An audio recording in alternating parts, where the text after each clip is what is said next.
감사합니다. 아유, 이 어려운 시절에 이렇게 두 형제가 나오셔서 힘차게 찬송가와 또 복음성가를 연주하고 또 찬양을 하니까 진짜 완전히 새로운 또 마음이 생기는 것 같습니다.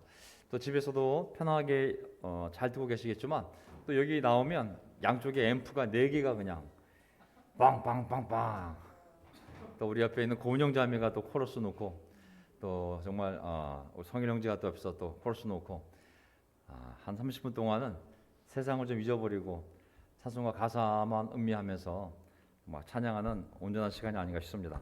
이 어려운 시간에 또 시장도 마치고 집도 멀고 어려운 상황 속에서 달려온 우리 형제자매에게도 감사하고, 또 집에서 이렇게 함께 영과 마음으로 예배드리는 모든 분들께도 감사의 마음을 전합니다. 자, 오늘 제가 준비한 설교 먼저 올려놓고 시작을 하겠습니다. 제가 지금 주중 예배 때는요, 역대하 상하를 계속 하고 있습니다. 이거를 시리즈로 계속 한왕을 본다는 게 쉬운 일은 아닌데, 시간적으로 한번 또 지금의 우리 나라 상황과 연결시켜서 함께 공부하면 유익할 것 같아서 제가 역대하 마치고 나면 예레미야서 그리고 에스겔서까지 한번 우리가 강해 설교를 같이 한번 해보도록 하겠습니다. 자, 주일날에는 신약, 주중에는 구약 이렇게 하겠습니다. 설교 제목, 오늘 역대하 15장을 보게 되면 다음과 같은 본문이 나옵니다. 마음을 다하여 맹세하고 뜻을 다하여 여호와를 찾았을 때 하나님께서 어떻게 하여 주셨다. 마음을 다하여 맹세하고 뜻을 다하여 여호와를 찾았을 때 여호와께서 어떻게 하여 주셨다. 그 결론을 우리가 함께 보도록 하겠습니다. 오늘 설교 주제는 아사 왕의 종교 개혁입니다. 아사 왕. 이제 다윗 왕이 죽고 솔로몬 왕이 죽은 다음에 그의 아들 르호보암의 아들 아비야, 또 아비얌이라고도 하죠. 그리고 그의 아들 아사가 왕이 되어서 놀라운 이 개혁을 일으키는데 정말 용기 있는 개혁이거든요. 한번 보도록 하겠습니다. 설교 요점, 첫 번째는 환난 때에 하나님을 찾으라. 본문에 나와 있는 말씀입니다. 두 번째, 마음을 강하게 하라. 마음을 강하게 하라. 세 번째, 거룩함의 원칙을 지켜라. 거룩함의 원칙을, 인간적이 되면 안 되고 거룩함의 원칙을 지켜라. 이런 요점을 가지고 15장에 있는 말씀들을 오늘 길지 않거든요. 한번 분석해 보겠습니다. 환난 때에 하나님을 찾으라. 자, 역대하 15장 2절. 15장 1절을 보게 되면 이제 하나님의 영이 아사랴라는 사람에게 임해서 그 아사랴가 아사왕 앞에 나와 말을 하게 됩니다. 아사왕과 온 유다 그리고 베냐민 지파 사람들은 내 말을 들으시오. 하나님의 말씀이 내게 임했으니 내 말을 들으시오 하고 말합니다. 그러면서 2절, 너희가 여호와와 함께하면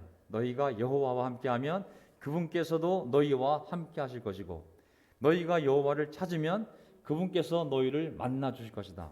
그러나 만약 너희가 그분을 버리면 그분도 너희를 버리실 것이다. 오랫동안 이스라엘에는 참 하나님이 없었고 가르치는 제사장이나 율법도 없었으나 환난 때에 그들이 여호와 이스라엘 하나님께 돌아가서 찾으니 그분께서 그들을 만나 주셨다. 아멘. 아무리 어려운 때가 우리 삶에 닥친다 할지라도 누구든 하나님께로 돌아가 그를 찾을 수 있는 마음만 있다면 하나님이 그의 영혼을 끝까지 지켜주시고 살 길을 열어줄 줄 믿습니다. 어떤 공동체가, 가정이, 교회가 어떤 환난을 겪는다 할지라도 그들이 하나님께로 돌아가 그분을 진실되게 찾는다면 반드시 그 가정과 그리고 그 교회 또 어떤 공동체든 살 길을 하나님께서 열어주시는 줄 믿습니다. 여기 보게 되면 말씀과 가르치는 자, 말씀은 토라잖아요, 히브리어로. 자, 말씀과 가르치는 자, 말씀과 가르치는 자. 우리는 서로 이 시대, 신약 시대는 서로 격려하지만 구약 시대 당시에 말씀과 가르치는 자가 없을 때 그들이 참 하나님으로부터 멀어진 것을 볼 수가 있습니다. 또한 참 하나님이 그들 사이에 사라지게 되면 또한 말씀, 토라와 그리고 그들을 가르치는 제사장도 사라지는 것을 볼 수 있거든요. 북이스라엘이 그런 케이스였죠.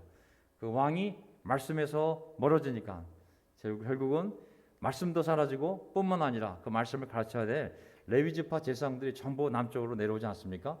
아무리 어려워도 우리가 말씀을 잡고 배우려고 한다면 참 하나님이 항상 우리와 함께 하신 줄 믿습니다. 아멘. 자, 5절을 보게 되면 그때는 세상이 하도 어지러워서 얼마나 어지러웠으면 하도 어지러워서라고 번역했을까요? 땅 위에 사는 모든 백성이 마음 놓고 평안히 다스리도 못하였습니다. 나라와 나라가 성읍이 서로 치고 무찌르는 판이었습니다. 이것을 하나님께서 사람들이 온갖 고난 속에서 고통을 받도록 버려두셨기 때문이었습니다. 물론 그 당시에는 하나님을 떠나 우상숭배를 했기 때문에 이러한 고통이 하나의 우상숭배의 결과로서 그들에게 주어진 것이지만 어떤 어려운 상황이 있을 때 하나님이 그것을 모르는 것이 아니라 그런 상황을 통해서 하나님이 하시려는 놀라운 계획이 있을 줄 믿습니다.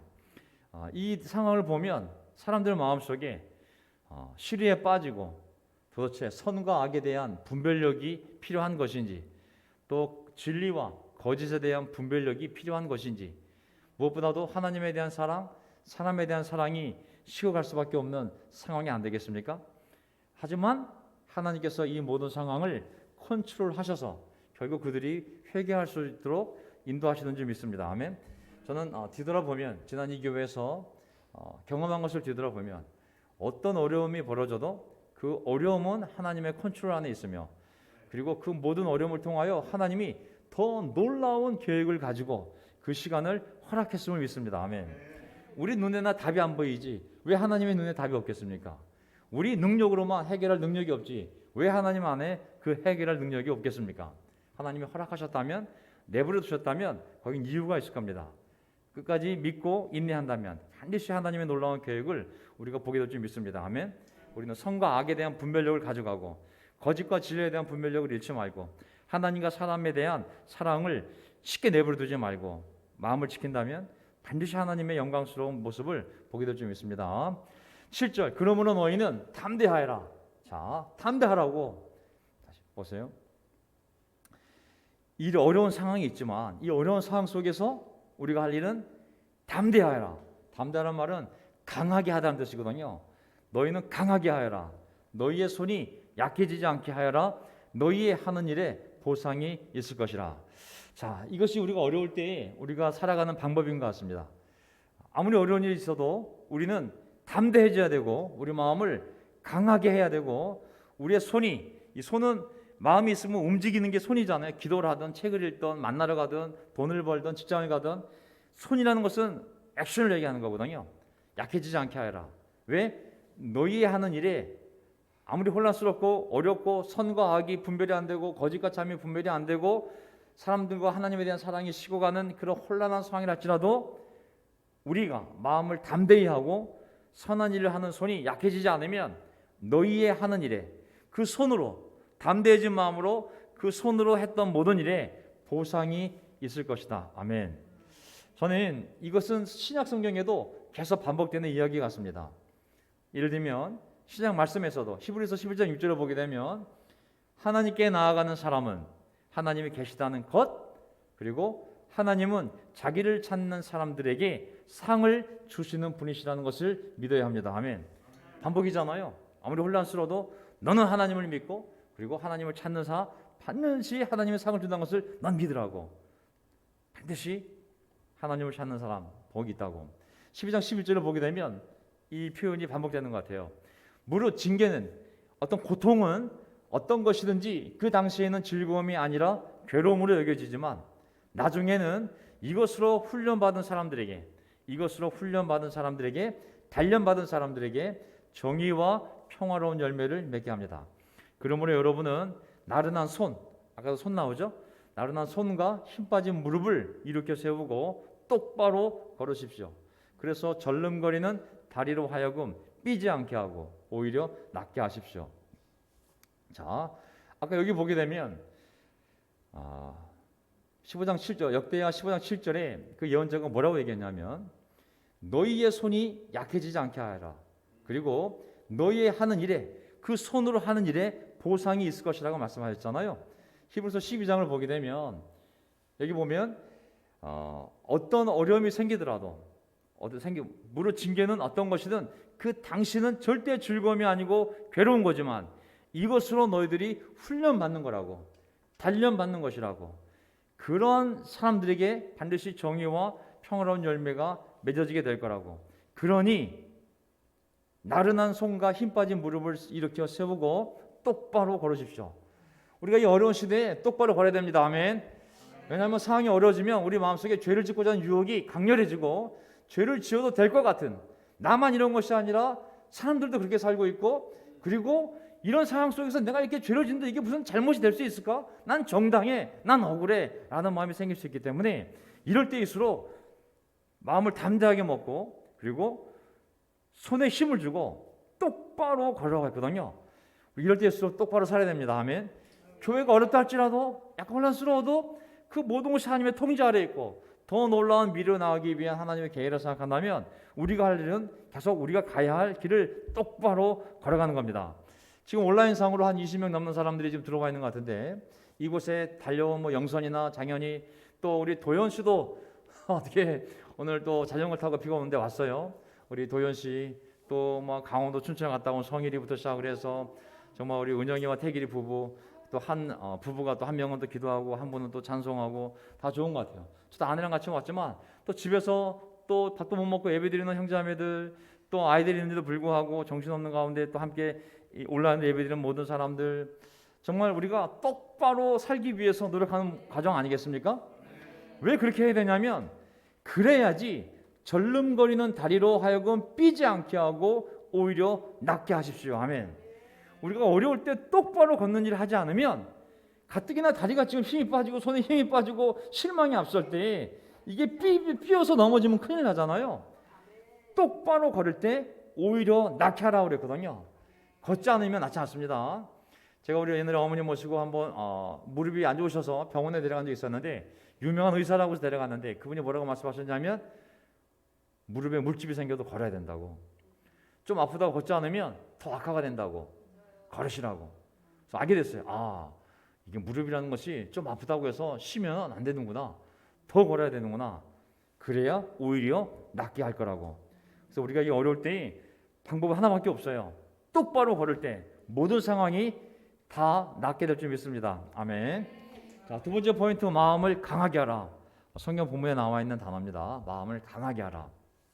자, 마음을 강하게 하라. 신약에도 모든 서신에 마음을 굳세게 하라, 남자답게 마음을 굳세게 하라, 계속 예수님도 그렇게 위로를 주셨고 사도들도 형제자매들이 준 위로거든요.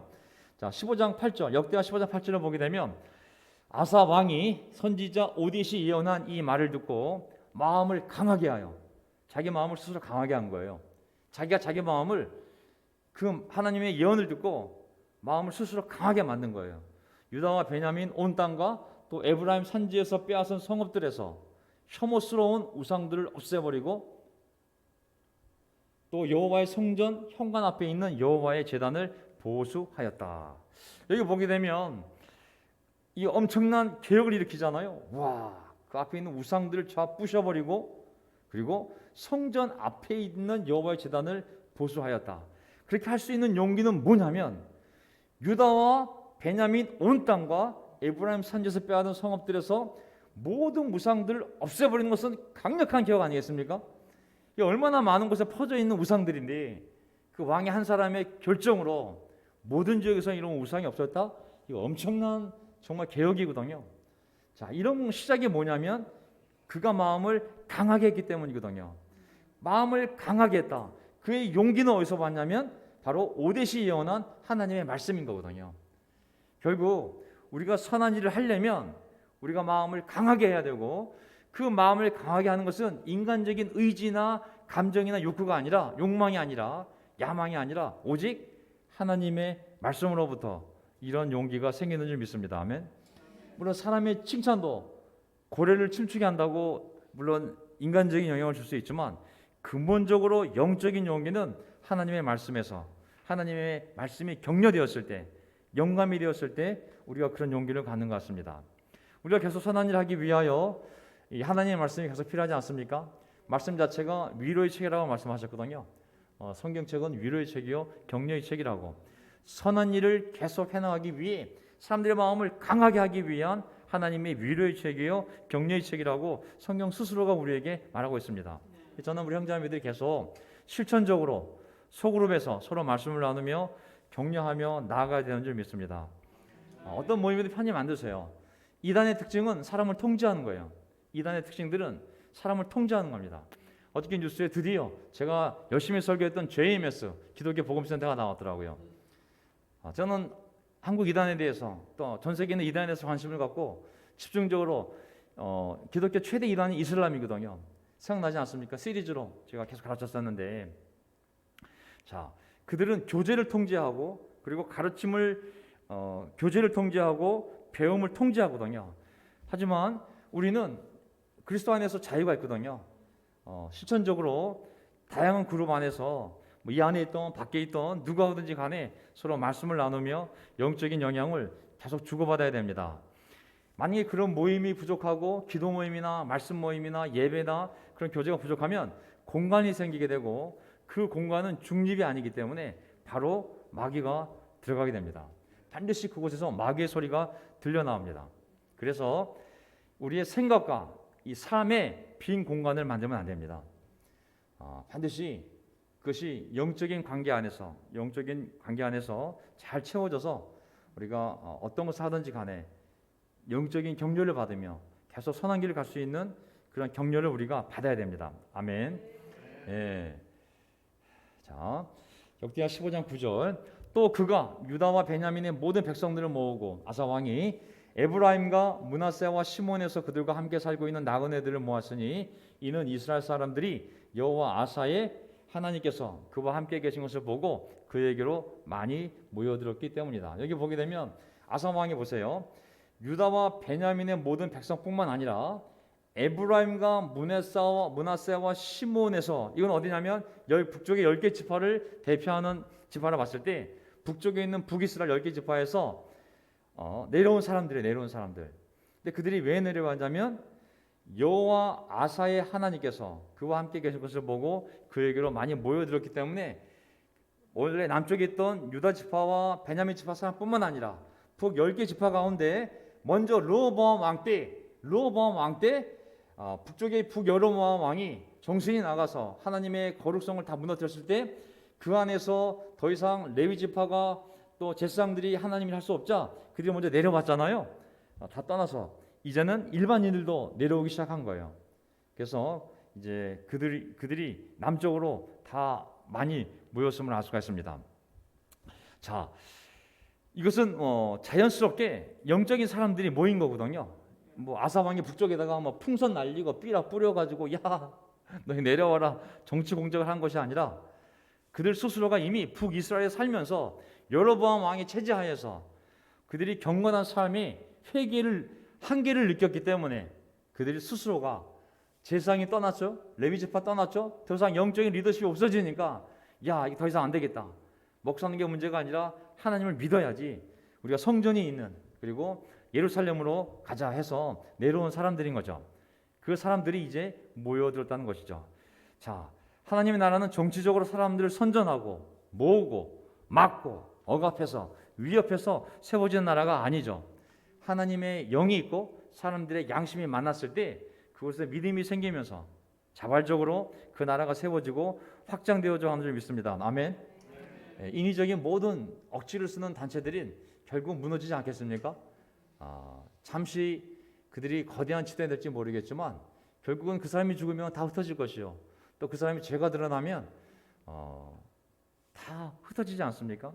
그래서 우리는 이런 정치적인 공동체가 아니라 하나님의 영이 역사하고 그 사람들의 양심이 이 영과 만났을 때 그곳에서 새로운 공동체가 만들어지고 그곳에 용기를 가진 사람들이 하나님의 나라를 성령의 인도를 따라 세워져 나가는 것이죠. 아멘. 자, 15장 10절. 아사왕 15년 3월에 그들이 예루살렘에 모여 아사왕 통치 15년 3월에 그들이 예루살렘에 모여 여호와께 제사를 드리고 마음을 다하고 목숨을 다하여 여호와 그 조상의 하나님을 찾기로 언약하였으며, 마음을 다하고 목숨을 다하여 여호와 그 조상의 하나님을 찾기로 언약하였으며, 13절 여호와 이스라엘의 하나님을 찾지 않는 자는 큰 자든지 작은 자든지 남자든지 여자든지 모두 죽이기로 하였다. 나 이게 제일 무서운 구절 중에 하나인 것 같아요. 제일 강력하고 멋있으면서도 잘못하면 오해할 수 있는 구절인 것 같아요. 13절에 여호와 이스라엘의 하나님을 찾지 않는 자는 큰 자든지 작은 자든지 남자든지 여자든지 모두 죽이기로 하였다. 너무 세지 않습니까? 자, 우리가 이제 구약교회 구약 성경에서 일어난 일들을 신약교회에 함부로 적용시키면 이단됩니다. 그래서 우리가 성경 말씀을 잘 이해할 필요가 있는 것 같아요. 자, 이거 보면 기본적으로 신명기 하나님의 말씀을 보게 되면 하나님에 대한 전적인 헌신은 하나님에 대한 전적인 사랑과 헌신은 사람으로서의 마땅한 도리라고 가르치지 않습니까? 인간의 가장 기본적인 도리는 의무는 하나님을 온 마음 온 뜻 온 정성으로 사랑하는 거잖아요. 그는 뭐 이미 우리가 신약의 내내 신명기에서 강조하는 모든 가르침의 핵심이잖아요. 너의 하나님 여호와를 온 마음 온 뜻 온 정성으로 사랑하라. 그것을 하는 왕은 훌륭한 왕이고 그 왕을 따라 그렇게 살았던 백성들은 복을 받아 잘 살았다는 것이 열왕기상 열왕기 상하 역대기 상하의 이야기되잖아요.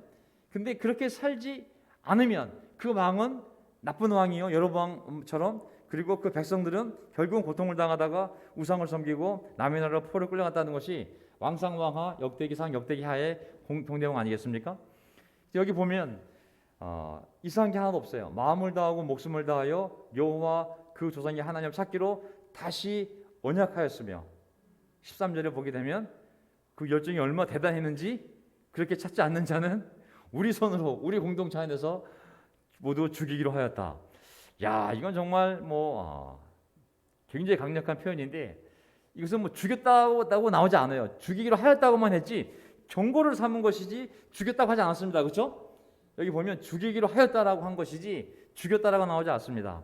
왜냐하면 결국은 하나님을 찾지 않으면 우상을 따를 것이고 우상을 따르면 결국은 엄청난 고통 가운데 남의 나라로 포로 끌려가거나 전염병으로 죽거나 칼에 맞아 죽거나 기근으로 죽거나 아니면 지진으로 죽거나 하나님의 저주를 받아 죽을 거기 때문에 그런 고통을 당하지 않도록 하나님의 그 징벌을 당하지 않도록 미리 이런 확신을 가지고 맹세했다는 것은 강조형임을 알 수가 있어요. 저는 잔인해 보이기보다는 오히려 하나님을 떠나 우상 숭배를 섬겨 그들이 더 큰 고통을 당하지 않도록 이렇게 강력한 의지를 보였다고 생각합니다. 아멘. 사람이 너무 놀라운 것은 징벌을 받을 때 회개하지 않으면 점점 멀리 가요. 이게 사람이 어느 쪽 갔다 돌아오는 게 아니라 정말 멀리 갈 사람들은 점점점 고집과 반항을 하면서 인간이 상상할 수 없을 정도까지 멀리 하나님을 떠나다가 극심한 고통 속에 멸망을 당할 수가 있거든요. 그렇기 때문에 이렇게 말하는 것은 정당하다고 생각해요. 그런 두려움을 불러일으키기 위해서 하나님을 찾는 것에 대해서. 자, 진실되게 하나님을 찾는 자들에게 복을 주실 것이다. 이것은 성경 66권 가운데 계속 반복되는 핵심 가르침인 것 같아요. 진실되게 하나님을 찾는 자에게 복을 주실 것이다. 아멘. 우리 저 뒤에 앉아 있는 저와 이름이 똑같은 우리 정도현 씨도 정말 어쨌든 하나님을 진실되게 찾아 걸어 오다 보니 우리 그리스도의 교회라는 공동체를 만난 줄 믿습니다. 아멘. 만약에 우리가 진실되게 살지 않는데 우리 도현 씨가 더 진실되게 살기를 원한다면 하나님은 또 이 공동체를 넘어서 그렇게 진실되게 살고자 하는 사람들이 모이는 공동체로 그의 발걸음을 인도하지 않을까요? 진실되게 하나님을 찾는 자들에게 복을 주실 것이다. 하나님을 찾는다는 표현이 자꾸 나오는데 하나님을 찾는다는 것이 뭘까요? 하나님을 추구하는 것, 하나님을 예배드리는 것도 있지만은 어떤 문제가 생겼을 때 하나님의 뜻을 문의하는 것도 하나님을 찾는 것이요. 또 말씀을 공부하고 영적으로 성숙한 자들의 충고를 들으며 또 스스로 기도하며 하나님을 알기를 바라는 것도 또한 하나님을 찾는 것이며, 또 어려움이 있을 때 내 판단이 아니라 사람들의 판단이 아니라 하나님의 권위 있는 판단을 구하는 것도 하나님을 찾는 것이요. 그리고 혼란이 왔을 때 하나님의 공정한 판단을 구하는 것도 하나님을 찾는 것인 줄 믿습니다. 아멘. 어떤 것이든 하나님을 찾는 자들에게 하나님은 복을 주신다고 했으니 우리가 이런 마음으로 우리 삶의 기본은 하나님을 향해 있지만 어떤 어려움 속에서도 혼란한 가움 속에서도 선택해야 할 때 하나님의 뜻을 물어보고 하나님의 계획을 물어보고 하나님의 판단을 물어본다면 하나님께서 반드시 그를 복된 길로 인도하실 줄 믿습니다. 아멘. 역대하 15장 14절 보게 되면 그들이 피리와 나팔을 불며 큰 소리로 여호와께 맹세하였다. 온 유다가 이 맹세를 기뻐하였는데 그들이 마음을 다하여 맹세하고 뜻을 다하여 여호와를 찾았을 때, 오늘 제목이죠. 어떻게 했습니까? 하나님께서 그분께서 그들을 만나 주시고 그들의 사방에 안식을 주셨다. 아멘. 이게 결론이에요. 어떤 사람이 진심을 다하여 하나님을 맹세하고 그리고 여호와를 찾으려고 할 때 결과는 뭐냐면 그분께서 그들을 만나 주시고 그들의 사방에 안식을 주셨다. 이게 하나님 앞에 진실되게 찾는 자, 그리고 하나님에 대한 사랑을 언약한 자, 맹세한 자에 대한 하나님의 즉각적인 반응입니다. 그들을 만나 주시고 그들의 사방에 안식을 주셨다. 아멘. 저는 우리도 마음속에 이런 맹세를 다시 해야 될 때가 오지 않나 싶습니다. 교회적으로 보면 우리가 한 30년 돼 가거든요. 모든 운동은 20년의 사이클이 20년.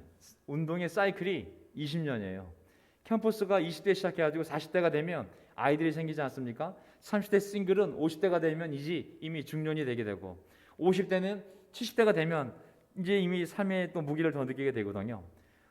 운동은 움직이니까 운동이잖아요. 하나님의 운동이. 하지만 사람이 늙어가면 마음이 어느 정도 이렇게 정착이 되면 움직임이 줄어들 수밖에 없거든요. 우리 그때 다시 한번 우리 마음속에 이런 맹세를 해야 되는 거죠. 온 유다가 이 맹세를 기뻐하였다고 다시 한번 하나님께 헌신하기로 하는 그 맹세를 하였을 때 그들이 기뻤다고 했거든요. 이러한 맹세가 있을 때 그리고 뜻을 다해 하나님을 찾을 때 저는 삶에 평화가 있고 하나님을 만나는 놀라운 체험들이 우리 삶에 넘칠 줄 믿습니다. 아멘. 진정한 평화, 진정한 하나님에 대한 체험은 종교적인 삶에 있는 것이 아니라 맹세하고 여호와를 진심으로 찾았을 때 그때 바로 그러한 기적들이, 그런 마음속에 진정한 평화와 하나님을 만나는 체험들이 우리 삶에 주어지는 것 같다는 생각이 들었습니다. 저는 한때 교회가 그를 제가 옳다 그러다 얘기할 수 없는데 교회 역사를 뒤돌아보면, 우리 교회 역사를 뒤돌아보면 한때 우리가 재헌신 서약을 한 적이 있었어요. 생각나세요? 그 모델이 바로 여기 모델이 구약 모델을 가지고 와서 모든 멤버에게 자, 교회가 좀 어려울 때 어떻게 사는지 모르겠지만 이 헌신을 사인하면 멤버로 카운트해주고 사인 안 하면 멤버에서 나가라고 우리가 이 재헌신 서약을 한 적이 있습니다. 아까 제가 말씀드렸다시피 구약 모델을 가지고 신약 교회에 적응시킬 때 정말 조심해야 되거든요. 우리가 신약 교회를 살고 있지 구약 백성이 아니거든요, 사실은. 그래서 이 헌신을 잘못했을 때, 이 재헌신 서약을 잘못했을 때, 물론 취지와 동기는 영적인 건지 모르겠지만, 하지만 그 방법이 성숙되지 않았을 때 어떤 사람들은 교회를 떠나갔죠. 적지 않은 사람들이 교회를 떠나갔습니다. 그래서 왜냐하면 그 당시 교회 내부에 어려운 문제들이 정리가 되지 않은 상태에서 마음에서 그 과정이 마음을 움직이는 과정이 아니라 형식적 과정이 되었기 때문에 그런 거거든요. 헌신하기 싫은 사람이 떠난 것이 아니라 리더십에 실망한 사람들이 떠나간 것이었죠. 구약교회 방법을 문자 그대로 신약교회에 적응하면 안 됩니다. 신약시대는 새 시대가 된 거거든요. 구약의 정신은 계승하지만 실천적인 방법론은 신약적이어야 되고 교회적이어야 되거든요. 저는 이 말씀이 올바로 이루어졌다면 우리 교회 재혼신 과정에서 그들이 맹세하고 정말 뜻을 다하여 여호와를 찾기로 올바른 서약이 이루어졌다면 모든 사람이 기뻐했겠죠. 하지만 적지 않은 사람이 떠났다면 그것은 그 과정이 올바른 방법으로 이루어지지 않았기 때문에 이런 인간적인 결과를 우리가 맞이한 거 아니겠습니까? 누구를 비난하려는 마음은 전혀 없습니다. 그때 그것을 집행한 자들도 수동적인 위치에 있었고 또 그를 경험한 사람들도 정말 멤버이기 때문에 순종하는 마음으로 했지만 뒤돌아보면 저는 그 부분에 대해서 큰 아쉬움과 함께 죄책감이 남아 있습니다. 자, 15장 세 번째 끝납니다. 거룩의 원칙을 지키라. 거룩의 원칙을 지키라. 제가 왜 이 포인트를 정했냐면요. 자, 이 사건 때문에 그렇습니다. 역대하 15장 16절. 아사 왕의 어머니 마아가가 아세라 여신을 위해, 우상이죠, 우상을 만드니 아사 왕이 태후의 자리를, 왕의 어머니 자리를 폐하였으며, 강력한 거죠. 폐위. 또 아사가 그 우상을 찍어내고 빻아서, 엄마가 만든 것을 찍어내고 빻아서 기드론 신학가에서 불살라 버렸다. 이야, 강력한 개혁을 하게 됩니다. 왕의 어머니랄지라도 아니면 아닌 거죠. 왕의 어머니가 하나님보다 위에 있을 수는 없잖아요. 왕이 아들이었지만 어머니가 만든 우상을 그냥 찍어가지고 보는 앞에서 빻아가지고, 다시는 이런 우상을 만들지 마세요 어머니, 당신 아웃. 내 어머니는 영원한 거지만 더 이상 그런 위치에서 정치적인 영향을 미치지 말라고. 자, 강력한 정말 이 개혁을, 조치를 취하게 됩니다. 저는 교회 안에 죄악과 부도덕함에 대해서 어떤 것이 반복이 되면 반드시 그것에 대해서 인식하고 회개를 해야지만 이 교회의 신앙의 순결함이 수호되는 줄 믿습니다. 아멘. 그것을 레꼬하고 그리고 그것을 자꾸 묵과하게 되면 교회의 거룩성을 상실하게 되거든요. 교회는 반드시 징계해야 되고 분명한 조치를 취해야 됩니다. 그래야 신앙의 순결함도 유지할 수 있고 하나님의 영이 우리와 함께 할 수 있거든요. 교회 내에서 죄악과 부도덕한 행위를 반복하고 회개하지 않는다면 반드시 그것은 징계해야 되고, 그리고 변화를, 회개를 만들어내야만 됩니다. 하나님의 진리는 인간적 관계를 넘어가야 한다. 자, 이 아사왕을 보게 되면 비록 어머니였지만 그냥 분명한 원칙이 있잖아요. 우상 숭배는 안 되는 거예요. 하나님의 진리는 인간적 관계를 넘어가야 합니다. 나보다 부모를 더 사랑하는 자도 나를 따라오기에 적합하지 않다고 예수님이 말씀하시지 않았습니까? 그래서 우리가 인간적인 것을 정말 조심해야 됩니다. 자, 제가 분명하게 이 사건을 통해 얘기할 수 있는 건 뭐냐면, 사람을 불쌍히 여기고 동정이 많다는 의미에서의 인간적인 것은 저는 좋은 덕목이라 생각합니다. 그 사람이 굉장히 인간적이에요. 기계적이지 않고 물질적이지 않고 정말 사람들을 사랑하는 정말 인간적인 사람이에요. 저는 그 참 좋은 칭찬을 생각합니다. 하지만 하나님의 말씀을 어기면서까지 그렇게 한다는 의미에서의 인간적인 것은 나쁜 것입니다. 인간관계가 하나님 관계를 넘어갈 수 없거든요, 사실은. 그런 의미에서 그 인간적인 것은 위험한 거거든요. 죄로 갈 수 있기 때문에. 자, 레위 지파가 하나님께 선택된 이유를 보게 되면, 레위 지파가 12지파가 있는데 어떻게 갑자기 레위 지파만 하나님의 선택을 받아 제사장이 나오고 그 레위 지파에서 하나님의 일을 할 수 있는, 하나님의 말씀을 가르치고 하나님에게 제사 드리는 일을 담당할 수 있는 그런 책임을 어떻게 이 레위 지파가 선택을 받아 할 수 있었을까 생각해 보면, 그들이 인간적이지 않고 그리고 영적이기 때문에 가능한 사건이었거든요. 한번 보도록 하겠습니다. 어떻게 레위 지파가 사람 편에 서지 않고 하나님 편에 설 수 있었는지, 사람을 위해 하나님과 맞서지 않고 하나님을 위해 사람과 맞선 사람들이 바로 이 레위 지파 사람들이었거든요. 사람을 위해 하나님과 맞서는 것이 아니라 하나님을 위해 사람과 맞서 싸운 사람들이 바로 이 레위 지파였거든요.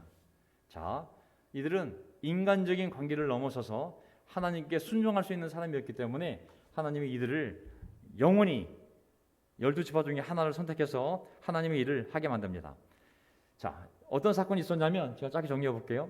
출애굽기 32장을 보게 되면, 백성은 모세가 산에서 오랫동안 내려오지 않으니 아론에게로 몰려가서 말했다. 출애굽기 32장 1절. 자, 송아지 예배를 모세가 산에 올라갔을 때 40일 동안 안 내려오니까 밑에서 아론이 사람들의 그 압박과 푸시를 못 이겨서 결국은 송아지 예배를, 금송아지 만들고 예배를 드릴 때에 날뛰게 됐습니다. 모세는 백성이 제멋대로 날뛰는 것을 보았다. 25절. 아론이 그들을 제멋대로 날뛰게 하여 우상을 섬기며 적들의 조롱거리가 되게 한 것이다. 26절. 모세는 진흙에 서서 외쳤다. 누구든지 주님의 편에 설 사람은 나에게로 나오십시오. 주님의 편에 설 사람은 나에게 나오십시오. 그러자 레위의 자손이 모두 그에게로 모였다.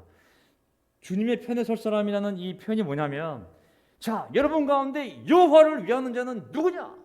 누가 여호와를 위할 것인가? 한마디 던졌을 때 그들이 딱 결정하고 나온 거예요. 이 모세 옆으로. 우리가 어떨 때는 판단을 해야 되고 상황을 어떨 때는 결정을 해야 되고 어떨 때는 선택해야 됩니다. 사람 편을 얘기하는 것이 아니라 어떤 것이 하나님을 위한 것인지 우리가 분별해야 되고 결정해야 되고 판단해서 분명히 그 기로에 서 있어야 되는 거거든요. 미지근한 것은 인간적이 될 수 있는 거거든요. 예수님이 라오디아 교회에 도전을 주지 않습니까? 그 미지근함에 대해서 30절 27절 모세가 그들에게 이르되 이스라엘의 하나님 여호와께서 이렇게 말씀하시기를 너희는 각각이에요. 허리에 칼을 차고 진 이문에서 저문까지 그들이 모여있던 그 진 입구 두 개를 막아버리고 왔다 갔다 하며 각 사람이 각 사람이 자기의 친구를 각 사람이 자기 이웃을 죽이라 하셨느니라. 우상 숭배한 자들을 다 죽이라고. 금송아지 만들어 놓고 이 금송아지를 하나님이라고 예배드리고 있던 자들을 다 죽이라고. 각 사람이 그 형제를, 각 사람이 자기의 친구를, 각 사람이 자기의 이웃을 죽이라 하셨느니라. 제가 세번역이 아니라 가라사대 성경을 쓴 이유는 이게 더 정확하게 그대로 번역했기 때문에 제가 한 겁니다. 각자가 판단하라고, 각자가 결정하라고, 각자가 선택하라고. 여호와를 위할 자가 누구냐고. 그래서 어떤 일이 벌어졌냐면 32장 28절 레위 자손이 모세의 말대로 하니 바로 그날 그 백성 가운데서 어림잡아 3,000명쯤 죽었다. 모세가 말하였다. 오늘 당신들이 저마다 자녀와 형제 자매를 희생시켜 당신들 자신을 주님께 드렸으니 주님께서 당신들에게 복을 내리실 것입니다. 야, 무서운 얘기 아니겠습니까? 그들이 하나님 앞에서 사람보다 하나님을 더 사랑했기 때문에 하나님 앞에 의롭다고 인정을 받은 것이죠. 자, 이 우상숭배가 무서운 거거든요. 사실 우상숭배가. 그 우상숭배는 하나님 앞에 정말 가정스러운 거고 엄청난 고통을 불러일으키는 것이 우상숭배거든요. 근데 이런 우상숭배에 대한 분명한 엄벌이 없다면 그 사회와 공동체는 그것이 묵인되고 용납되었기 때문에 익숙해져서 점점 더 큰 우상숭배의 죄악에 빠져들기 때문에 성경이 한편은 위로의 책이요 격려의 책이지만 또 한편으로는 무서운 죄에 대한 경고의 책으로 우리에게 주어졌음을 기억할 필요가 있습니다. 저는 한국교회의 문제들 보게 되면 우리 얘기하는 것이 아니라 일반적으로 한국교회 문제를 보게 되면 헌금은 많이 하라고 그러나 죄에 대해서는 노타치. 이게 한국의 특징이거든요. 헌금은 많이 죄는 노타치. 이러다 보니까 교회 내에 있는 도덕적인 기준과 교회 밖에 있는 도덕적 기준이 이게 거의 비슷하게 됐어요. 이제 교회를 나오는 사람이나 안 나오는 사람들이 도덕적 수준이 비슷했기 때문에 굳이 교회에 가서 뭘 배워야 할 이유가 없다고 생각하는 거죠. 천국 빼고는. 잘못하면 교회 내의 도덕성과 교회 밖의 도덕성이 역전될 수가 있어요. 저는 어저께 그 JMS 정명석 그리고 뭐 예전에 신천지도 마찬가지지만 이단들의 그 특징이 뭐냐면 교회 안에 있는 도덕성과 교회 밖에 있는 도덕성을 생각해 보면은 정상적인 사람이 이성을 가진 상식을 가진 그냥 일반적인 도덕심을 가진 사람들이 밖에서 보면 저거는 완전히 비상식적이고 비도덕적인 일인데 그 안에 있는 사람들이 그것을 너무 영적으로 해석하면서 너무 위대하다고 생각하면서 박수를 치고 존경을 하고 있는 거예요. 그러니까는 세상 사람들이 봤을 때는 세상 그냥 일반적인 상식, 일반적인 이성, 일반적인 평균 도덕심을 가진 사람들이 봤을 때 저거 이 미친 거 아이가 저렇게 이상한데도 저거를 영웅시하고 저걸 하나님 했다고 하고 박수를 치고 앉아 있으니 세상만도 못한 교회들이 바로 되는 것이죠. 대부분의 이상한 교단들이 그러한 수준의 도덕성을 갖고 있거든요. 저는 우리가 조심해야 될 것은 인간적인 것을 조심해야 됩니다. 신명기 33장 8절 보세요. 레위 지파를 두고서 그는 이렇게 말하였다. 신명기 33장은 모세가 죽기 전에 마지막 축복, 마지막 예언을 하는 부분인데 레위 지파를 두고 모세가 어떻게 예언을 했냐면 레위에게 주님의 둠밈을 주십시오. 하나님의 뜻을 모르는 기구잖아요. 둠밈. 주님의 경건한 자에게 우림을 주십시오. 레위 지파 사람들에게. 왜냐하면 그는 자기의 부모를 보고서도 그들을 모른다고 하였고 형제 자매를 외면하고 자식마다 모르는 체 하면서 주님의 계명에 순종하였으며 주님의 언약을 성실하게 지켰습니다. 아멘. 그들이 하나님의 말씀을 따르기 위해서 그 자식과 부모와 그들의 형제 자매가 잘못한 것에 대해서 그것을 눈 감아 준 것이 아니라 하나님의 기준을 더 우선시했다고 얘기하는 거거든요. 그렇기 때문에 하나님은 그들에게 독림을 주고 우림을 주어서 그들이 하나님께 뜻을 물어보고 하나님 일을 할 수 있는 자들로 선택하게 해 주십시오라고 예언하는 거 아니겠습니까? 예수님이 하셨던 말씀 누가복음 14장 26절 누구든지 내게로 오는 사람은 자기 아버지나 어머니나 아내나 자식이나 형제나 자매뿐만 아니라 심지어 자기 목숨까지도 미워하지 않으면 내 제자가 될 수 없다. 누구든지 예수님께로 오는 사람은 자기 아버지나 어머니나 아내나 자식이나 형제나 자매뿐만 아니라 심지어 자기 목숨까지도 미워하지 않으면 내 제자가 될 수 없다. 예수님이 하신 말씀이거든요. 인간적이 되면 안 된다고. 사람을 사랑하는 의미에서 인간적인 것은 아멘. 하지만 하나님 말씀보다도 하나님의 기준보다도 사랑 관계가 더 중요하다면 그런 인간적인 그것은 결국 무서운 죄의 길로 갈 수 있거든요. 우리 교회가 오래되면서 인간적이 될 수 있습니다. 우리의 관계. 하나님 관계보다 사랑 관계가 더 강해질 수 있어요. 사실은. 말씀의 기준보다 인간적인 정이 더 우리가 강해질 수 있어요. 저는 이 시간을 통해 하나님께서 이 교회가 다시 한번 하나님 앞에 맹세하는 그리고 온 마음으로 하나님을 따르고 찾을 것에 대한 그러한 마음을 그 순결함을 불러일으키는 그런 시간이 되기를 간절히 바랍니다. 물론 목사들부터 우리가 그 일과 책임을 져야 되고 하지만 모든 세례받은 모든 지자매들이 이제 그러한 맹세와 그러한 하나님을 찾는 그 마음 속에서 하나님이 우리의 삶과 우리의 가정과 이 교회 사방에 하나님의 평화를 내려주시기를 간절히 바라고 기도합니다. 아멘. 자, 제가 구약에 드렸던 이 본보기 이 무서운 얘기들은 오해하지 마세요. 그 기준을 교회에 적응해서 우리도 해야 한다는 얘기가 아니라 이런 일들이 그들에게 일어난 것은 본보기가 되게 하라는 것이며 그것들이 기록된 것은 말세를 만난 우리에게 경고가 되게 하라는 것입니다. 아멘. 그래서 우리에게 경고와 교훈이 되기 위한 것이지 그대로 신약교회에 적응하라고 한 것이 아님을 기억합시다. 아멘. 자, 설교 제목 마음을 다하여 맹세하고 뜻을 다하여 여호와를 찾았을 때 설교 주제 아사왕의 종교개혁이었습니다. 설교 요점은 환난 때에 하나님을 찾으라. 아무리 어려워도 하나님을 찾으면 반드시 하나님은 만나주시고 그렇게 평화를 주신다는 것. 어려울 때일수록 마음을 강하게 하라. 마음을 강하게 하라. 똑바로 길을 걸어라. 세 번째, 거룩함의 원칙을 지켜라. 인간적이 되지 말고 정에 끌리지 말고 하나님의 눈으로 하나님의 기준으로 그것을 가장 중요하게 생각하며 나아간다면 하나님께서 반드시 우리의 생각을 뛰어넘는 놀라운 일들을 우리의 가정과 내 미래와 이 교회에 일으키실 걸 믿습니다. 제가 마지막 기도하고 마지막 찬송 하시기 바랍니다. 아멘. 하나님 아버지 감사합니다. 오늘 저녁에 저희 한 명 한 명을 또 집에서 또 이 교회로 그리고 인터넷 방송으로 불러주셔서 하나님의 말씀을 함께 듣게 하시면 감사드립니다. 하나님 저희가 누굽니까? 이 어려운 혼란한 죄악의 한가운데서 하나님의 레위지파로 부른 자들이 저희 아니겠습니까? 이 혼란한 세상 가운데 우리 싱글들이 캠퍼스들이 모여서 정말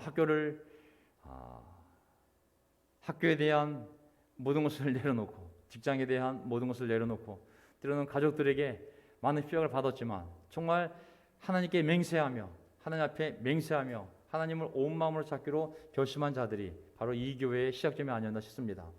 단지 그들이 젊었기 때문에 그랬던 것이 아니라 단지 그들이 아무것도 모르는 대학생이었기 때문에 그런 것이 아니라 단지 그들이 그냥 너무나 단순한 그냥 자들이었기 때문에 그런 것이 아니라 하나님을 찾기로 맹세한 하나님의 말씀대로 살기로 맹세한 자들이었기 때문에 그들에겐 용기가 있었고 그들의 손에는 힘이 있었고 그리하여 하나님은 그들의 손으로 하는 모든 일에 하나님의 복을 주셨습니다.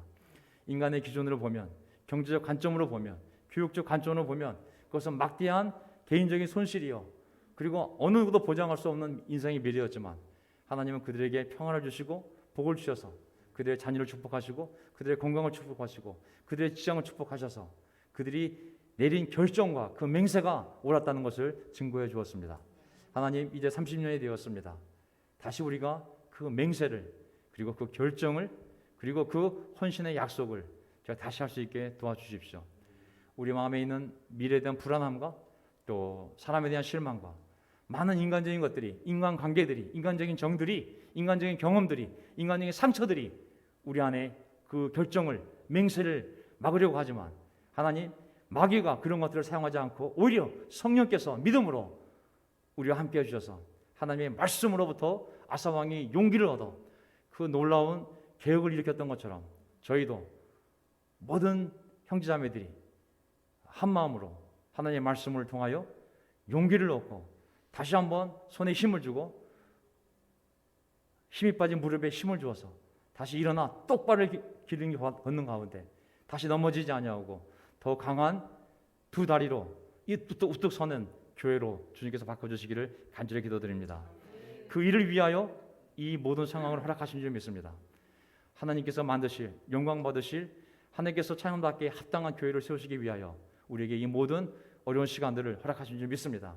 그 믿음을 가지고 인내했을 때 하나님, 당신의 영광을, 당신의 능력을 우리에게 보여주시옵소서. 오늘 이 시간 함께한 모든 형제자매들에게 감사하고 우리의 주님이신 예수 그리스도의 이름으로 기도합나이다. 아멘.